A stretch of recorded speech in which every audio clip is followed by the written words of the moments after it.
Nous verrons comment se pose cette question de l'être chez Thomas d'Aquin. La période médiévale a longtemps été considérée comme un âge obscur. Entre l'histoire de la philosophie grecque et la période moderne régnait un grand blanc. Cette lecture de l'histoire s'est révélée être finalement le fruit de préjugés idéologiques. L'obscurantisme, aujourd'hui, dirais-je, a changé de camp. La recherche a mis en relief l'immense productivité intellectuelle et artistique qui a connu un grand essor au siècle de saint Thomas d'Aquin, dont l'œuvre magistrale est l'illustration. Celle-ci a fait l'objet d'études remarquables depuis plus d'un siècle, témoignant de l'intérêt sans cesse renouvelé que suscite sa pensée. À la fin du XIXe siècle et durant la première moitié du XXe, est apparu un néotomisme illustré par l'école de Louvain qui a inspiré un thomisme interprétatif finalement, dont le thomisme transcendantal qui s'est développé en Allemagne sous l'influence du jésuite belge Joseph Maréchal. L'ambition de ce renouveau thomiste, entre guillemets, était de mettre à jour l'œuvre de l'Aquinate pour l'adapter à la pensée contemporaine. En lisant les auteurs auxquels elle voulait la confronter, l'œuvre thomasienne a été lue avec les lunettes de ces derniers, et cela a conduit à donner au thomisme une couleur cartésienne, kantienne, hegelienne, heideggerienne, autant d'interprétations que les études récentes montrent qu'elles plongent leurs racines profondes dans la pensée, la doctrine de Duns Scotus, moment important de l'histoire de la pensée. Il s'en est suivi un obscurcissement de la pensée thomiste de l'essai. Il eût mieux valu lire ces auteurs à la lumière de la métaphysique de l'essai de Thomas, se contenter d'autres auteurs, et que nous tenterons modestement à notre tour, en la confrontant à la pensée post-heideggerienne de la déconstruction. L'heure est venue de dépouiller la pensée thomiste de ses oripeaux interprétatifs pour lui rendre tout son éclat et en révéler l'efficacité opératoire. L'œuvre de l'Aquinate a été dès le départ mal reçue et restée longtemps mésinterprétée. Au lendemain de sa mort, elle a été très vite recouverte par les lectures scotistes et occamiennes qui en ont voilé le sens profond, de sorte qu'il est préférable de la lire en deçà de cet héritage tronqué, dévastateur, si l'on veut accéder à sa substantifique moelle. Alors on a souvent même repris le thomisme après saint Thomas en l'interprétant à la lumière de Duns Scotus. Si la pensée de saint Thomas s'est édifiée dans un cadre intellectuel et moral spécifique, elle n'en garde pas moins un caractère universel comme toute pensée authentique. Saint Thomas a approfondi sa métaphysique de l'être en contact permanent et en dialogue avec des auteurs situés à la croisée du platonisme et du néoplatonisme, hérités de Proclus et du pseudo-Denis l'Aréopagite, de l'aristotélisme médiéval des philosophes musulmans Avicenne et Averroès en particulier, des philosophes juifs Moïse Maïmonide, Salomon Ibn Gabirol, dit Avicebron. Et saint Thomas lui-même nous dit, on lit sous sa plume, que dans les procès, nul ne peut juger sans avoir entendu les arguments des deux parties. De même, celui qui s'adonne à la philosophie sera en meilleure posture pour porter un jugement s'il a écouté tous les arguments des positions qui s'affrontent. Tel est l'esprit, le contexte doctrinal dans lequel s'est édifiée la pensée de saint Thomas, et nous devons l'imiter. On ne peut en saisir toute la portée si on ne sort pas du long sommeil dogmatique dans lequel la philosophie de la subjectivité moderne a plongé l'histoire de la pensée et la réaction qu'elle a suscitée avec Heidegger. Au XXe siècle, en effet, Martin Heidegger a sonné le glas de la philosophie de la subjectivité en dénonçant l'oubli de l'être. Et il a remis, de ce fait, en selle la question de l'être. En pointant cet oubli, il visait, comme si elle était toute la métaphysique moderne du cogito, qui a réduit l'être de ce qui est à sa représentation. Une œuvre du peintre Magritte en donne une belle illustration. Je l'ai cité déjà, vous savez. Ce dernier représente en peinture une pipe reproduite avec précision et art sur la toile, sous laquelle il se sent obligé d'ajouter cette légende: ceci n'est pas une pipe. En effet, il ne s'agit pas de la pipe réelle, mais de sa représentation. La leçon est claire. L'être de ce qui est, l'étant, ne se réduit pas à sa représentation. Or, la métaphysique moderne du sujet pensant a détruit cette distinction et ramène tout ce qui est à sa définition, à sa représentation, à la seule essence, au concept. L'être est ainsi apparu à Heidegger comme différent de l'étant, de ce qui est, c'est-à-dire de ce qui est réduit à la seule essence, à la seule représentation, qui fixe la réalité dans une définition, la vidant d'elle-même, la ramenant à du pensable, à du cogitabilé, en un mot, à l'étant identifié à ce qui le rend présent dans l'intellect, représenté. C'est oublier qu'il est ce qu'il est dans la réalité. L'oubli de l'être résulte donc de la réduction de l'étant à une essence. Mais en opposant l'être à l'essence, le philosophe de Merskirch plongeait à son tour l'être dans les ténèbres de l'impensable. Voilà le vrai problème qui se pose. L'auteur de Zeit und Zeit rejette le sens traditionnel de ce qui permet de définir ce qu'est une chose. Ainsi entendue, elle est à ses yeux ce qui enferme l'étant dans une définition et le fige dans un présent qui serait le présent de la représentation. L'essence, dans la langue de Heidegger, a un tout autre sens que l'essentia, à laquelle recourt la pensée médiévale.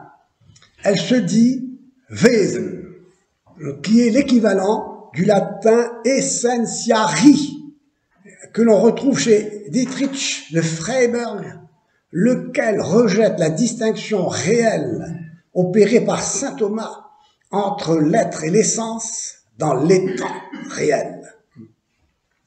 En ce sens, oui, Wesen a donné aussi Wesenheit, la présence. Oui. Wesen, c'est un verbe qui signifie ce qui rend présent. Et donc cela correspond bien à ce rejet de la distinction réelle qui vient de Scott, entre l'être et l'essence. S'il n'y a plus de rapport entre l'être et l'essence, il faut que l'essence soit la seule source de ce qui se présente. La présence de ce qui se présente relève d'une représentation et non plus de l'être de ce qui est, puisque l'essence seule suffit pour déterminer ce qu'est un étant.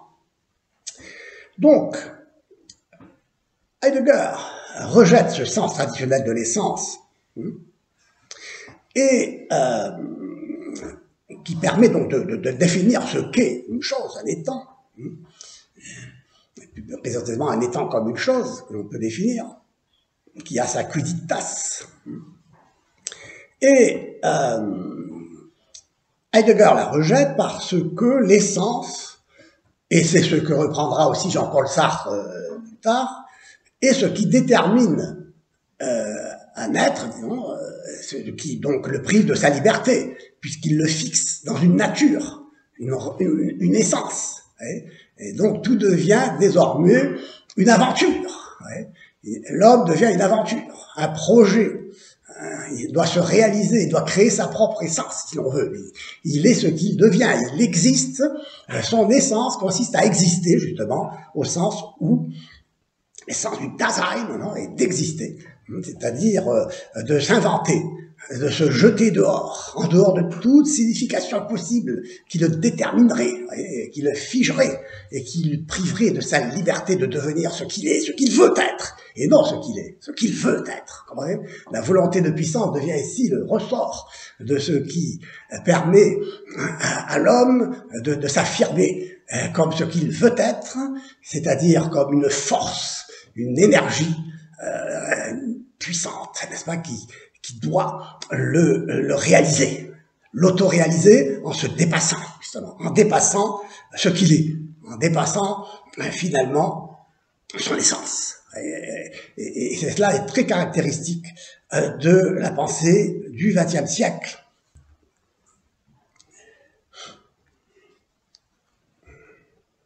Ainsi, Wesen signifie ce qui rend présent.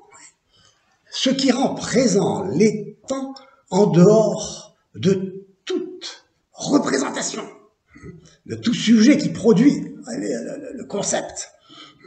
Se trouvant donc cet étant qui se trouve là en dehors de toute représentation, jeté dehors, sans signification, arraché à lui-même, surgissant dans un monde diversifié, avec d'autres étangs qui se rendent présents les uns aux autres en sortant d'eux-mêmes, en existant.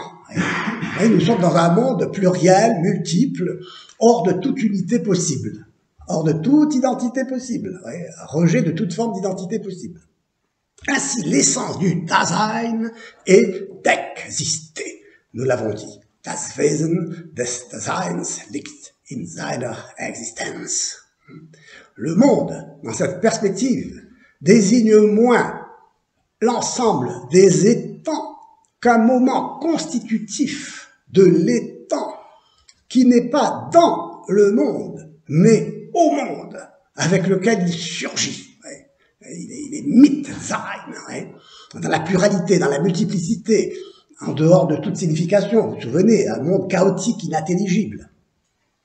D'où surgit-il? Qu'est-ce qui le précède? Ce qui existe. Pour Heidegger, lecteur de Nietzsche, ce qui existe pour Heidegger ne surgit pas d'un arrière-monde, comme dit Nietzsche, mais se présente à partir de lui-même. Ce surgissement des étangs dans la multiplicité du monde n'a pas de commencement hors de lui. Il est l'acte de ce qui se présente en sortant de lui-même, en s'absentant, ouvrant un abîme sous ses pas. Il est ce qui surgit en s'évanouissant. Il se montre en se cachant. Heidegger joue là-dessus. ce qui existe, donc sort de soi, de toute identité possible, du sujet pensant. Tout ce qui existe sort de soi en se multipliant dans tous les sens, depuis toujours, sans origine et sans espoir de retour, de sorte que cette philosophie se présente en vérité, comme je l'ai dit, comme un plotinisme incomplet, amputé du retour. L'unité plotinienne implose. Elle se transforme en force expulsive qui rejette tout ce qui est de trop pour l'un et agit comme un néant qui néantise. Nichts, nichtet, dit Heidegger, qui néantise tout ce qui l'approche, repoussant ce qui ne peut s'ajouter à l'un sans en détruire l'unité pure et nue. Ainsi, l'être de l'étang consiste à sortir de soi, à exister, à se donner, comme dirait Jean-Luc Marion, dans l'oubli de soi, hors essence, sous l'action d'une force mystérieuse et anonyme, nihilisante. Nous allons voir comment tout cela donne lieu à une fausse mystique. La métaphysique thomiste de l'être, à l'inverse, est au service de la vérité des choses. Elle unit l'être et l'essence dans les temps, sans les confondre, et les distingue, sans les séparer. Nous nous trouvons devant une pensée ni dialectique, ni énologique, pour laquelle il n'y a pas un au-delà de l'être, et auquel le néant se heurte. Et donc on voit que l'être lui-même, l'esse ipsum subsistens, n'est pas l'esprit absolu de Hegel, ni le l'un de Plotin, et ni la deitas de Maître Eckhart, comme on le verra, comme on l'a déjà vu, ni même le feu d'Héraclite, qui unifie tout. Cette observation est significative car elle met en valeur la vocation rassurante de la sagesse thomiste, appuyée sur le sol ferme de l'être, excluant le sens tragique et inquiétant de l'existence, qui ouvre dans le cœur de l'homme un abîme de néant en le sortant de lui-même.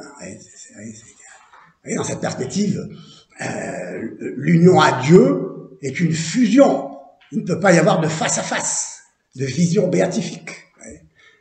Il y a donc un anéantissement, comme dans cette mystique nihiliste, qui n'est pas sans me rappeler aussi l'islam, la mystique musulmane,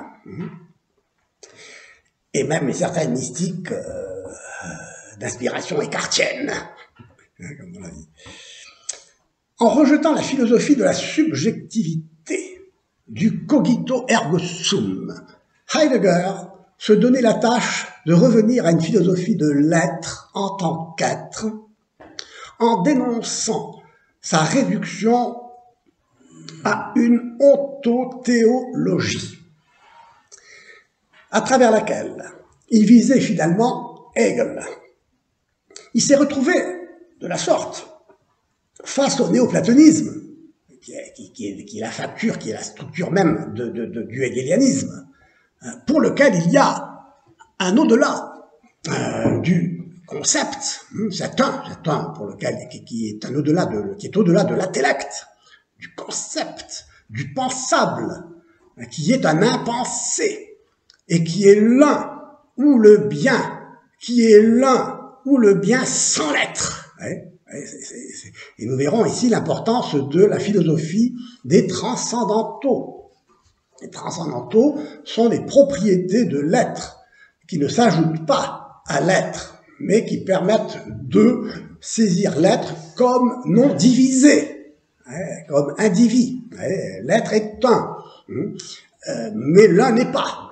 L'un des néoplatoniciens n'est pas, il est au-delà de l'être. Alors que l'être, selon la conception de l'essai per se subsistence et de l'essai tout court comme étant l'être en tant qu'acte ne peut pas être divisé en tant qu'être. La tentative donc de dépasser la métaphysique a conduit Heidegger à un renversement du plotinisme en opposant l'être à l'étant réduit à l'essence. Il a réduit l'être de l'étant à l'existence sans essence, c'est-à-dire sans continuité de sens, sans définition, jeté dans le monde, absurde, inintelligible, sans retour possible à l'un, à l'esprit absolu de Hegel. Considéré sans essence, l'être de l'étant est livré au temps, au sens de ce qui rend présent, ce qui est là, surgissant de nulle part, à chaque instant, sans passé, sans avenir. Le temps ne se définit plus donc comme la mesure du mouvement selon l'avant et l'après, ainsi que le définissait Aristote, comme une succession chronologique. Il n'est pas davantage l'intuition a priori de la sensibilité du sujet transcendantal kantien. Il est l'être de l'étant dont l'essence est existée. L'argument de Heidegger n'est pas, ai-je dit, démonstratif, il est existentiel au sens où il décrit la fuite de l'homme devant sa condition mortelle, et c'est ce qui a pu le rapprocher du divertissement pascalien.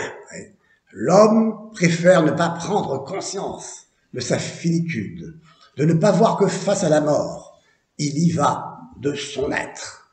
Or, justement, ce que veut Heidegger, c'est que l'homme se reconnaisse comme étant un être pour la mort.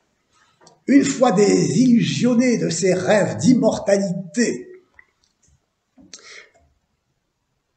libéré d'une essence qui le rassurait sur ce qu'il est, mais l'enchaînait, lui faisait perdre sa liberté, ce qu'il est, à savoir un animal doté de raison, promis à l'immortalité, l'homme, vidé de lui-même, sans nature, sans essence, s'éprouve dans l'angoisse, suspendu au-dessus d'un abîme sans fond, un abgrund, jeté dans un monde absurde, se trouvant là, dehors, comme un taureau furieux au milieu de l'arène, surgit de l'obscur toril pour y trouver la mort. Tel est le Dasein, un être pour la mort. Tout ça est tout à fait prégnant. Tout à fait, c'est une pensée tout à fait prégnante de la pensée du XXe siècle et de la mentalité qui domine de plus en plus les gens à cause, malheureusement, de cette diffusion à travers les universités, les médias, d'une pensée qui se diffuse et qui, malheureusement, atteint des esprits qui ne sont pas toujours dotés du discernement qui leur permet et grâce à une bonne formation philosophique, intellectuelle, de faire la part des choses, quoi. Bref, tout cela, il y aurait beaucoup à dire. Donc cette pensée rejoint la logique du néoplatonisme, selon laquelle l'être est de trop pour l'unité pure et nue de l'un qu'il souille de sa présence. Il doit s'effacer, s'oublier. L'oubli de l'être ne signifie pas l'oubli au sens de l'oubli d'un philosophe, d'un professeur distrait qui a oublié son parapluie en sortant de son cours. L'être est oubli, au sens où il doit s'oublier lui-même en jouant le jeu de l'un qui rejette tout ce qui viendrait s'ajouter à lui et compromettre la pureté de son unité. Donc, vous voyez, l'être lui-même, n'est-ce pas, joue le jeu de l'un en s'effaçant afin que tout soit un dans l'un. Donc, dans l'indifférence, dans l'indifférenciation, ou la fusion, ou la confusion et la fusion se confondent. La fusion et confusion.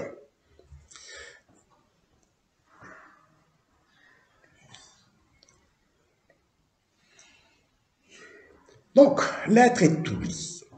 Il doit jouer en s'effaçant le jeu de l'un qui rejette tout ce qui viendrait s'ajouter à lui et compromettre la pureté de son unité.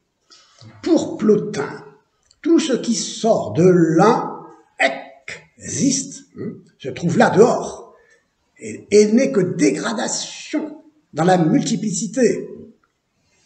Mais tout peut également insister à nouveau dans l'un par le mouvement de retour, d'épistrophée, de reditus. Pour Heidegger, tout ce qui existe et arrachement à soi est appelé à disparaître sans retour. L'un plotinien est devenu un néant qui néantise tout ce qui l'approche, tout ce qui se présente à lui, comme une menace qui lui ferait perdre son unité. Dès lors, le plus étonnant pour Heidegger n'est pas qu'il y ait quelque chose, mais qu'il n'y ait pas plutôt rien. L'angoisse se substitue à l'émerveillement, à ce Thomassein qui est le commencement de la philosophie. Le philosophe a un esprit d'enfant. Il s'étonne et s'émerveille de voir que les choses sont et qu'elles soient ce qu'elles sont. C'est pourquoi il y a une autre métaphysique, la métaphysique de l'être même, de l'esse ipsum, pour lequel il n'y a pas d'au-delà. Avant que la philosophie de la subjectivité s'égare en réduisant l'étang à sa représentation et provoquant la réaction heideggerienne qui lui a opposé la différence ontologique entre l'être, le Sein, et l'étang, le Sein des.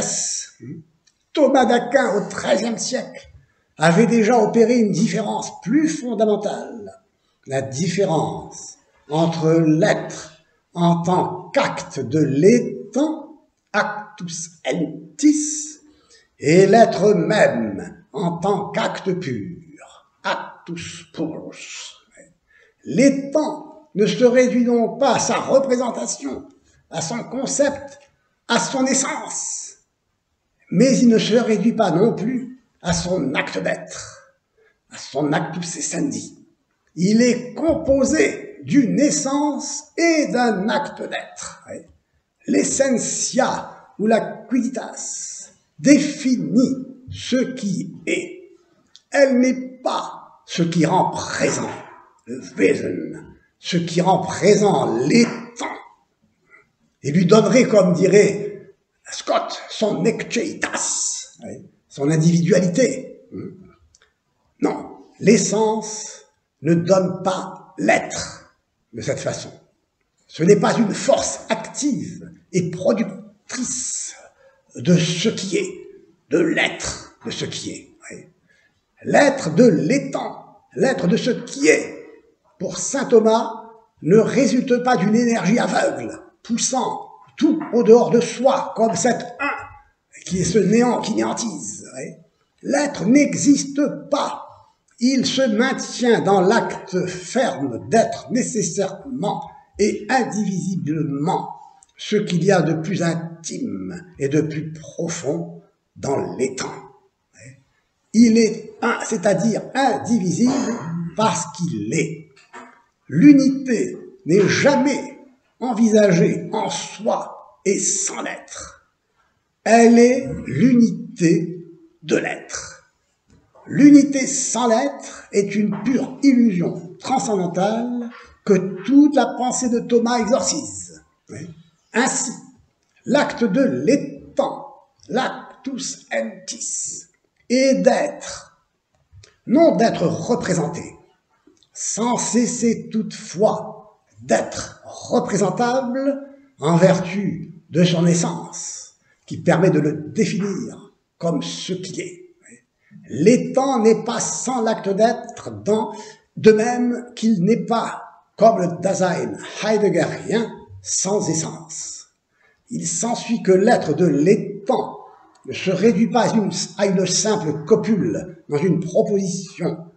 Il désigne l'acte d'être. L'être est. Il est non l'identité vide d'une affirmation tautologique. Il est en tant qu'être. Ainsi, ou alors par exemple dans une proposition tautologique, comme on dirait l'être est l'être. L'être est l'être, on peut dire que le néant est le néant aussi.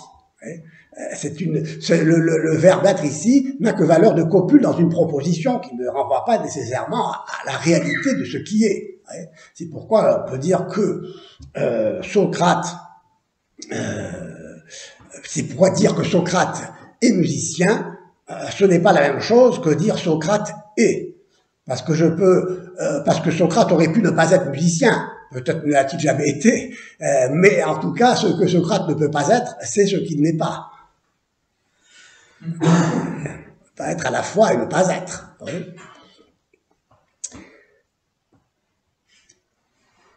L'étant n'est donc pas sans l'acte d'être, de même qu'il n'est pas sans essence. Il s'ensuit que l'être de l'étant ne se réduit pas à une simple copule dans une proposition, il désigne l'acte d'être, l'être est. Et non l'identité vide d'une affirmation tautologique, comme je viens de le dire, l'être et l'être. Ainsi, les propositions le néant et le néant est n'ont pas le même sens et sont contradictoires. Saint Thomas s'interroge sur la vérité des choses en tant qu'elles sont, et sont ce qu'elles sont. L'intelligence se révèle à elle-même comme intellection de ce qui est, en s'émerveillant devant le spectacle du monde. Comment se fait-il qu'il y ait quelque chose et non pas rien? L'étonnement lui est naturel. Il porte sur le quelque chose et non sur le rien. Cet étonnement, cette question est au cœur de la métaphysique de l'essai de saint Thomas d'Aquin. La réalité des choses est la mesure de l'intelligence et non l'intelligence la mesure des choses.